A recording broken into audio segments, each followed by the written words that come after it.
ચાલો તો હવે પછીનો આપણો ટોપિક છે વિદ્યુત ભારોનું સતત વિતરણ. જો જનરલી જોવામાં આવે તો આપણે વિદ્યુત ભારો જુદા જુદા સ્થાન પર ગોઠવીને વિદ્યુત ક્ષેત્ર મેળવવાના વ્યવહારિક ઉપયોગો આવવાના છે. મતલબ કે આપણે વિદ્યુત ભારની ગોઠવણી સાથે કામ લેવાનું છે. તો એના માટે આપણે અત્યારે એક વિદ્યુત ભારોને સતત કન્ટિન્યુઅસ વહેંચણી કરીને એના દ્વારા ઉદ્ભવતા વિદ્યુત ક્ષેત્રની આપણે પહેલા ચર્ચા કરશું. હવે જો જોવામાં આવે કે વિદ્યુત ભારને સતત વહેંચણી કરવાની છે તો વાસ્તવમાં એની વહેંચણી 3 રીતે આપણે કરીશું. એમાંની પહેલી વહેંચણી છે રેખીય વિતરણ, એટલે કે રેખીય વિદ્યુત ભાર વિતરણ.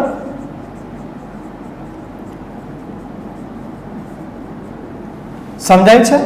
રેખીય વિદ્યુત ભાર વિતરણ એટલે બેટા રેખા ઉપર વિદ્યુત ભારને સતત કન્ટિન્યુઅસ ગોઠવણી કરવામાં આવે તો તેને રેખીય વિદ્યુત ભાર વિતરણ કહેવાય.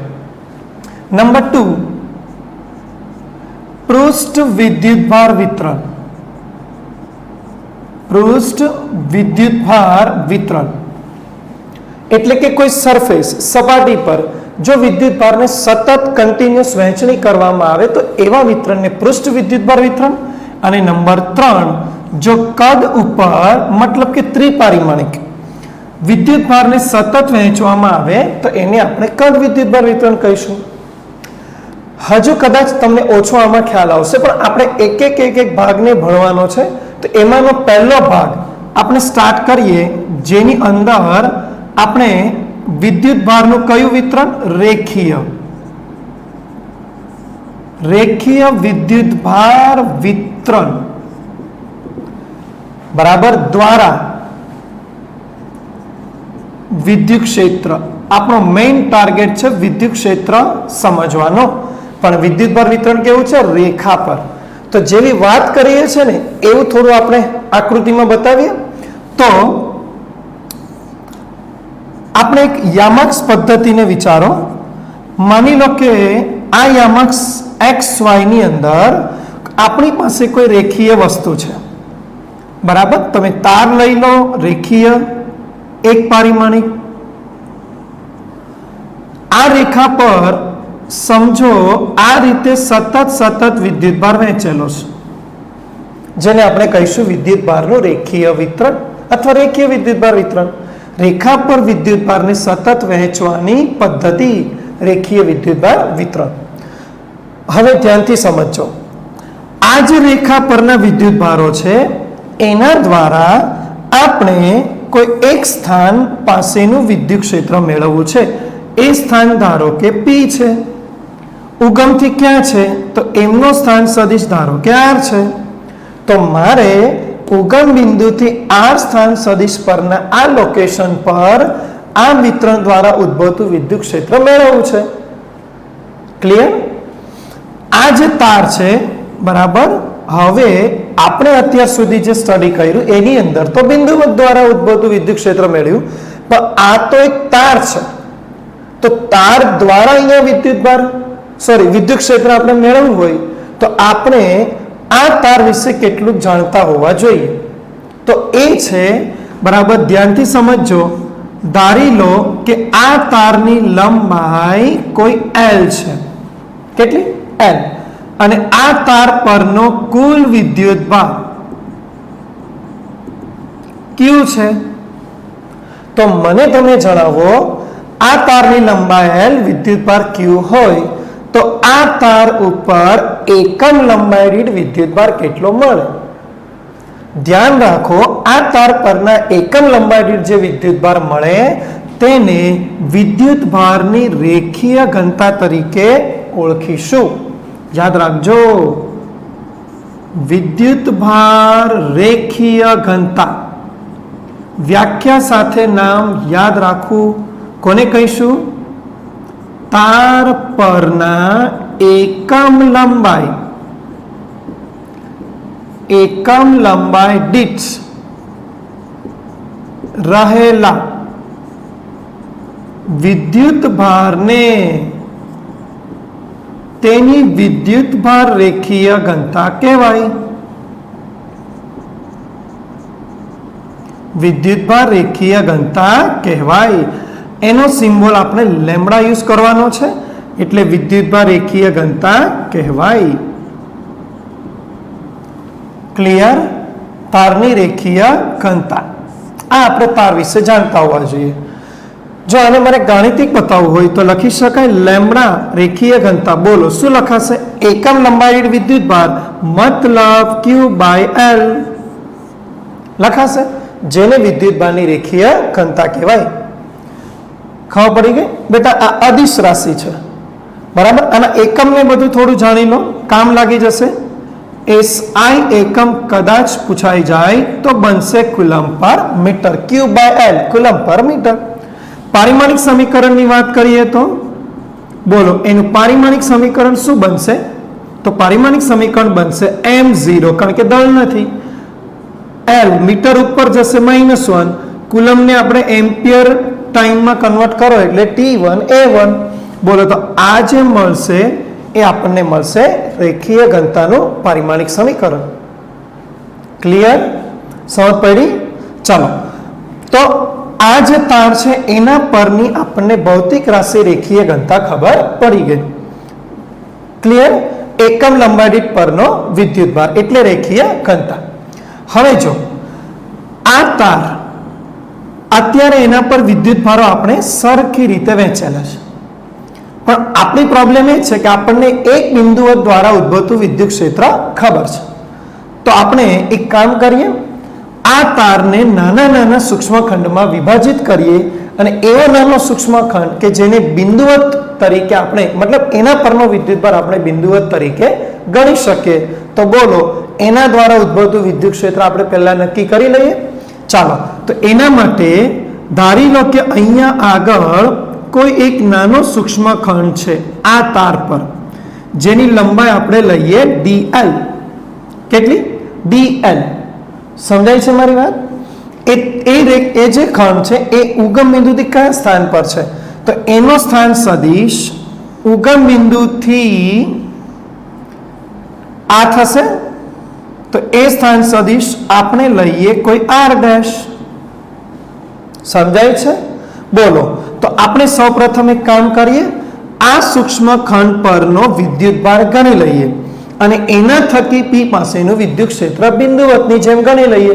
તો બોલો આ ખંડ દ્વારા P પાસેનું વિદ્યુત ક્ષેત્ર આપણે તૈયાર કરીએ. ચાલો, તો એના માટે થોડું વ્યવસ્થિત ધ્યાન આપી દેજો. પહેલા તાર સૂક્ષ્મખંડમાં જે વહેંચણી કરી તેની વાત કરી દઈએ. અહીં સમગ્ર તાર ને dl સૂક્ષ્મ લંબાઈ dl સૂક્ષ્મ લંબાઈ ના અતિ સૂક્ષ્મ ખંડ માં વિભાજિત કરતા. સમજાય છે? બોલો આ સૂક્ષ્મ dl આ સૂક્ષ્મખંડ dl પરનો વિદ્યુત ભાર જે તમારે જોઈએ છે. સમજાય છે? ચાલો ગણીએ. બોલો આ તારનો કુલ વિદ્યુત ભાર Q લંબાઈ L. તો મેથેમેટિકલી તૈયાર કરો. શું લખાશે? બોલો ગાણિતિક થોડું સોલ્યુશન જુઓ. શું લખાશે? બોલો અહીં કેટલી લંબાઈ છે? L. ત્યારે એના પરનો વિદ્યુતભાર કેટલો છે? Q. બોલો L લંબાઈ પરનો વિદ્યુતભાર Q છે, તો dl સૂક્ષ્મ લંબાઈ dl ઓકે સૂક્ષ્મ લંબાઈ પરનો વિદ્યુતભાર કેટલો? બોલો તો શું મળે? dq લખી શકાય, સૂક્ષ્મખંડ છે. બોલો q into dl divide by l. કશું ઓળખાણ પડી? q/l એ તો રેખીય ઘનતા છે, તો આપણે અહીંયા લખીશું લેમ્બડા. તમે ખાસ ધ્યાન રાખો, ઓફ r'. આપણે લેમ્બડાનું સૂચન કરીએ છીએ r', કારણ કે r' આગળના ખંડ બરાબર ની મદદથી આપણે ગણતરી કરીએ છીએ, એટલે એને સ્થાન સાથે આપણે દર્શાવેલો છે લેમ્બડા ઓફ r'. રાઈટ? ચલો ઇન્ટુ શું લખાશે? dl. બોલો ડીક્યુ ની વેલ્યુ તૈયાર. હવે આ ડીક્યુ દ્વારા બોલો પી પાસેનું વિદ્યુત ક્ષેત્ર ગણીએ. આ સૂક્ષ્મ ખંડ દ્વારા પી પાસે ઉદ્ભવતું શું ગણીએ બેટા? વિદ્યુત ક્ષેત્ર. ચલો તો હું એને નામ આપીશ ડીઈ વેક્ટર. ચલો બિંદુવતનું સમીકરણ. બિંદુવતનું સમીકરણ કે ડી ક્યુ, કારણ કે આપણો બિંદુવત ડી ક્યુ છે, ડિવાઈડ બાય ડિસ્ટન્સ સ્ક્વેર. બેટા ડિસ્ટન્સ ક્યાં છે? તો જો આ ખંડ દ્વારા આપણે આ બિંદુ પી પાસેનું ક્ષેત્ર મેળવવું છે તો આ અંતર તમારે દર્શાવવું પડે. આ અંતર કેટલું મળે? તો યાદ છે ને ત્રિકોણની સરવાળાની રીત.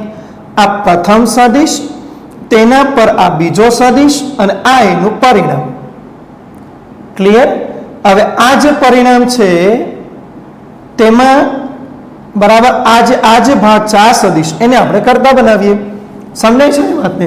આને હમણાં થોડી વાર કોઈ નામ આપી દો એક્સ, તો બોલો આર ડેશ પ્લસ એક્સ બરાબર આર થશે. આ બેનો સરવાળો બરાબર. પણ આપણે તો આ વેલ્યુ જોઈએ છે, તો મને જે જવાબ મળશે શું મળશે? તો એ મને મળશે આર માઇનસ આર ડેશ. સમજાય છે? મને મળશે આર માઇનસ આર ડેશ. આ વેક્ટરનું માપ આર માઇનસ આર ડેશ. બોલો આનું મારે અહીંયા ડિસ્ટન્સ સ્ક્વેર કરવાનો છે, તો હું મોડ ઓફ લખીશ R minus R dash square. બોલો ક્લિયર? ડિસ્ટન્સ સ્ક્વેર ઇનટુ બોલો સદિશ રાશિ છે ને વિદ્યુત ક્ષેત્ર, તો દિશા લખવી જોઈએ. તો અહીંયા આપણે દિશા શું લખશું? તો દિમાગ લગાવો, ધન વિદ્યુત ભાર છે. ધન દ્વારા આ બિંદુ પાસે વિદ્યુત ક્ષેત્ર નીચે તરફ હોય, કારણ કે ધનમાંથી રેખા બહાર આવે, તો એને આપણે કહીશું ડીઈ વેક્ટર. દિમાગ લગાવો, ધ્યાનથી જુઓ. આ જે સ્થાન સદિશ છે એ તરફ જ આપણું વિદ્યુત ક્ષેત્ર આવે છે. તો એક દિશામાંનો એકમ સદિશ લખો અને એકમ સદિશનું સૂત્ર જ વાપરી દો, સદિશના છેદમાં માન. તો ઉપર સદિશ, નીચેનું માન. બોલો mod of R minus R dash. Clear? ચલો આ બંને ડિવાઈડ ભેગા કરી દો, તો મને મળશે ડીઈ વેક્ટર કે બેટા ડી ક્યુ ની કિંમત તમે અહીંયા રાખો, તો lambda of R dash into DL into vector R minus R dash divide mod of combine R minus R dash vector નો ક્યુબ. બોલો ક્લિયર? હવે તમને બધાને ખબર છે એક સૂક્ષ્મ ખંડ એટલે બિંદુઓ દ્વારા વિદ્યુત ક્ષેત્ર મને મળી ગયું છે. દિમાગ લગાવો. આ જે સૂક્ષ્મ ખંડની આપણે ગણતરી કરી, આવી રીતે બીજો કોઈ સૂક્ષ્મ ખંડ, ત્રીજો સૂક્ષ્મ ખંડ, ચોથો, બોલો આવી રીતે બધા સૂક્ષ્મ ખંડને આપણે બિંદુવતની જેમ ગણી શકીએ. અને પછી શું કરશું? દરેક ખંડોનો સદિશ સરવાળો, તો મને પી પાસેનું બોલો કુલ વિદ્યુત ક્ષેત્ર મળે. બરાબર? તમે ખાસ ધ્યાન રાખજો, આવા સૂક્ષ્મ ખંડોનો અહીંયા આગળ જ્યારે પરિણામ સદિશ સરવાળો કરીને ગણીએ ત્યારે વાસ્તવમાં આપણે એને સંકલન કરતા હોય છે. કારણ કે આ ખૂબ જ સૂક્ષ્મ ખંડોનું વિતરણ આપણે ધ્યાનમાં લઈએ છીએ. બરાબર? તો એનો સરવાળો એ સંકલનમાં પરિણમે. તો આ સમીકરણ પરથી આપણે કુલ વિદ્યુત ક્ષેત્ર લાવશું, તો સમીકરણનું શું કરવું પડશે? સંકલન. તો લખીશું અહીંયા આ રીતે તાર પરના દરેક સૂક્ષ્મ ખંડો દ્વારા પી પાસે ઉદ્ભવતા વિદ્યુત ક્ષેત્રો નો સદિશ સરવાળો કરી પી પાસે સમગ્ર તાર દ્વારા ઉદ્ભવતું વિદ્યુત ક્ષેત્ર મેળવી શકાય. ચાલો તો હવે આનું સંકલન કરી દઈએ, એટલે કુલ વિદ્યુત ક્ષેત્ર માટે વેક્ટર ઈ ઓફ આર. હવે આપણે આવું લખી શકીએ ઈ ઓફ આર, આર સ્થાન પર આપણે વિદ્યુત ક્ષેત્ર ગણીએ છીએ. ચાલો તો આનું સંકલન કરવાનું છે. સંકલનમાં કે કોન્સ્ટન્ટ બહાર લઈ લઈએ તો ચાલે. સંકલન સમગ્ર રેખાની વાત ચાલે એટલે L લખવું ફરજિયાત છે સમગ્ર રેખા પર. બોલો lambda of r dash into dl into vector r minus r dash divide by mod of r minus r dash cube. સમજાય છે? તો આ જે તમારો આન્સર છે એ આન્સર સમગ્ર તાર દ્વારા ઉદ્ભવતું વિદ્યુત ક્ષેત્ર દર્શાવે છે. આ જે સમીકરણ તૈયાર થયું એને સમગ્ર તાર દ્વારા P પરનું વિદ્યુત ક્ષેત્ર કહેવાય. બોલો સમજાયું બધાને? એક વાત કન્ફર્મ છે કે બિંદુવતનું વિદ્યુત ક્ષેત્ર આપણે જાણીએ છીએ તો આપણે ફરક એટલો કર્યો કે આ તારને નાના નાના ખંડમાં વિભાજિત કરી એટલે જાણે કે તે બિંદુવતની જેમ વર્તે અને એ રીતે આપણે એનું વિદ્યુત ક્ષેત્ર નક્કી કર્યું. બોલો ક્લિયર? હવે વાત એ છે કે આપણે એક રેખા પર કરી પણ માની લો કે આપણી પાસે એવું વિતરણ હોય કે જેમાં દ્વિપરિમાણમાં વિદ્યુતભારને ગોઠવવાનો થાય જેને આપણે કહીશું પૃષ્ઠ વિદ્યુતભાર વિતરણ. તો આવા કિસ્સામાં આપણને કોઈ આવા બિંદુ પાસે એનું વિદ્યુત ક્ષેત્ર કેવી રીતે મળશે? તો હવે આપણે એની ડિસ્કશન કરીએ. બરાબર? તમને આમાંથી જે પણ જરૂરી વસ્તુ લાગે એને તમારે નોંધ કરી દેવાની છે. ક્લિયર? જરૂરના પોઈન્ટ તમે ખાસ લખી દેજો. ચાલો તો રેખીય વિદ્યુતભાર વિતરણ દ્વારા ગણ્યા પછી હવે આપણે ગણવાનું છે પૃષ્ઠ વિદ્યુતભાર વિતરણ દ્વારા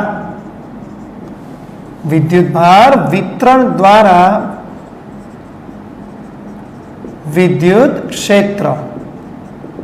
આની હવે આપણે ચર્ચા કરીશું. પૃષ્ઠ વિદ્યુતભાર વિતરણ સમજાય છે?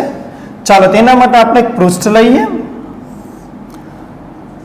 અહીંયા આગળ આપણી પાસે કોઈ યામાક્સ પદ્ધતિ XY સમતલની અંદર કોઈ એક પૃષ્ઠ આ પોઝિશનમાં છે. ઓકે, આ પૃષ્ઠ પર આપણે સતત વિદ્યુત ભારને વહેંચણી કરી દઈએ. ક્લિયર? આપણે ક્યાં વિદ્યુત ક્ષેત્ર લાવવાના? તો એ સ્થાન છે અહીંયા આગળ. એ છે બિંદુ P. અંતર કેટલું? તો R. સમજાયું? ચાલો હવે આ જે મેં પૃષ્ઠ ધાર્યું છે તેના વિશે એમની માત્ર ખબર હોવી જોઈએ. તો આ પૃષ્ઠનું ક્ષેત્રફળ ધારી લો કે S છે. એના પરનો વિદ્યુતભાર કેટલો જે આપણે પાથરેલો છે? Suppose Q. ક્લિયર? મને તમે જણાવો આ પૃષ્ઠ પર Q વિદ્યુતભાર S ક્ષેત્રફળ પર પથરાયેલો હોય તો આ પૃષ્ઠના એકમ ક્ષેત્રફળ દીઠ વિદ્યુતભાર કેટલો મળે? તો તમારે યાદ રાખવાનું છે પૃષ્ઠના એકમ ક્ષેત્રફળ દીઠ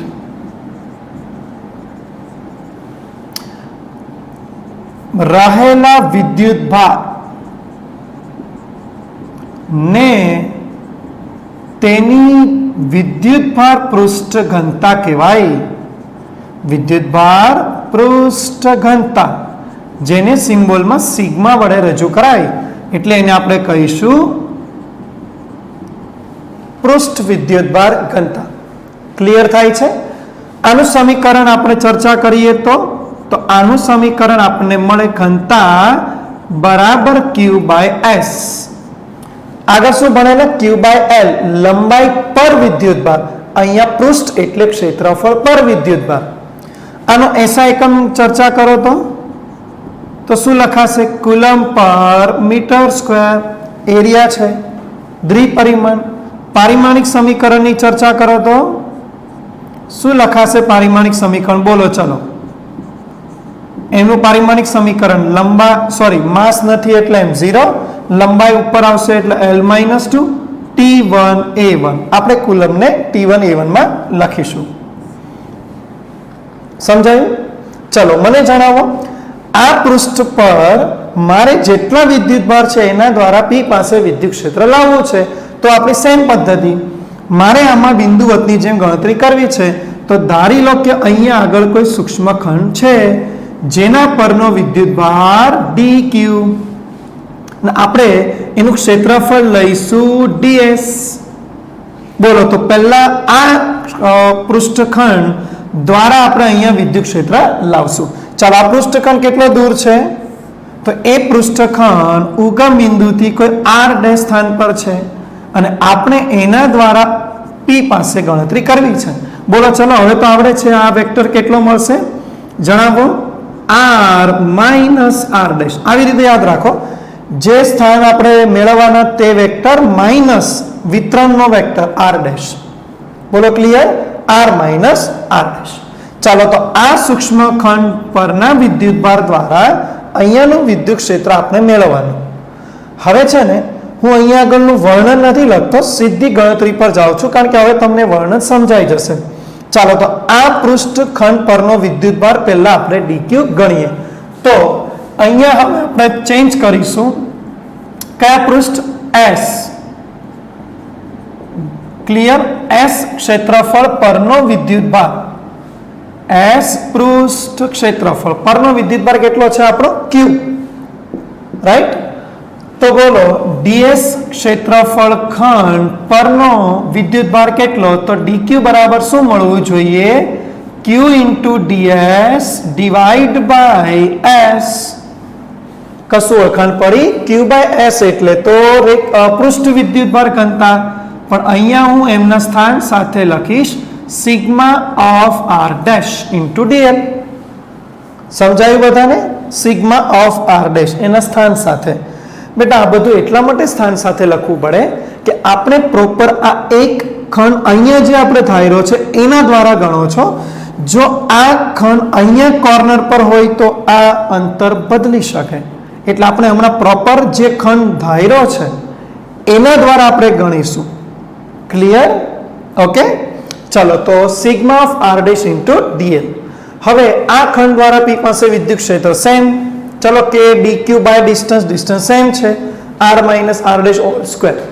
ચલો ઇન્ટુ વેક્ટર r કેરેટ, આ એકમ સદિશ છે એ પણ સેમ.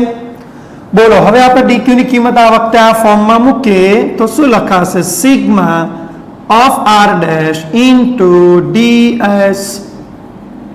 સમજાય છે ને? Into ds. ચલો of vector r minus r' divide by બંને આપણે ભેગા કર્યા છે એટલે ક્યુબ. બોલો આ રીતે તાર પર નહીં, આ રીતે પૃષ્ઠ પરના દરેક સૂક્ષ્મખંડ દ્વારા p પાસે ઉદ્ભવતા ક્ષેત્રનો સદિશ સરવાળો p પાસે સમગ્ર પૃષ્ઠ દ્વારા ઉદ્ભવતું વિદ્યુત ક્ષેત્ર મેળવી શકાય. બોલો રેડી? ચાલો સંકલન સ્વરૂપમાં. તો સંકલન હું લખીશ s, કારણ કે હું આખા પૃષ્ઠનું પરિણામ લાવું છું તો સંકલન સમગ્ર પૃષ્ઠ પર.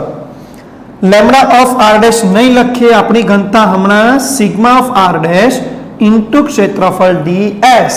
બોલો r minus r' divide by r minus r' cube. સમજાયું બધાને? તો બોલો આ પૃષ્ઠ વિતરણ દ્વારા p પાસેનું વિદ્યુત ક્ષેત્ર તૈયાર. બોલો ક્લિયર? હવે આવી જ રીતે હું કન્ટિન્યુઅસ આ થિયરી પછી તમારે જાતે નોટની અંદર લખી દેવાની છે, બરાબર? તો હું હવે આના પરથી ત્રીજું વિતરણ એટલે કદ વિતરણ લઈને તેના દ્વારા p પરનું વિદ્યુત ક્ષેત્ર મેળવીશ. ચલો ધ્યાનથી જોજો. નંબર 3 કયા વિતરણ દ્વારા? કદ વિદ્યુતભાર વિતરણ દ્વારા. ક્યાં આગળ? p પાસે શું લાવવાના? વિદ્યુત ક્ષેત્ર. ક્લિયર થાય છે? ચાલો આ વખતે કદ વિતરણ છે એટલે ત્રિપરિમાણિક વિદ્યુતભાર વહેંચણી થશે. તો વળી પાછું આપણે યામ પદ્ધતિનો ઉપયોગ કરીએ x એન્ડ y. ચલો આ વખતે મારી પાસે જે પૃષ્ઠ છે એ પૃષ્ઠ ધ્યાનથી સમજો. ત્રિપરિમાણિક પૃષ્ઠની વાત કરીએ આપણે તો આપણી પાસેનું જે પૃષ્ઠ છે એ માની લો આ વખતે આ રીતે છે. આ બોર્ડર દર્શાવે છે કે તે ત્રિપરિમાણમાં વસ્તુ છે અને એના ઉપર આવી રીતે વિદ્યુતભારને સતત વહેંચણી કરેલી છે. સમજાય છે વાતને? ચાલો, આ જે આપણે લીધું છે બરાબર, કદ ઘેરાતું એક મતલબ એક પદાર્થ જે કદ ઘેરે છે, બોલો એનું ટોટલ કદ કેટલું ધારી લો v, એનો વિદ્યુતભાર કેટલો ટોટલ પાથરેલો q. ચલો આપણે ક્યાં વિદ્યુત ક્ષેત્ર લાવવાના? As it is location p vector r. હવે આ જે વિદ્યુતભાર વિતરણ છે, ચલો એની ઘનતા પહેલા જાણી લઈએ પહેલાની જેમ જ. તો આપણે અહીંયા મને તમે જણાવો, જે કદ v છે એના પરનો વિદ્યુતભાર q, તો બોલો આના એકમ વોલ્યુમ એટલે કદ પરનો વિદ્યુતભાર કેટલો એ એની ઘનતા. બોલો તો એકમ કદ દીઠ રહેલા વિદ્યુતભાર ને કદ વિદ્યુતભાર ઘનતા બરાબર, જેનો સિમ્બોલ છે રો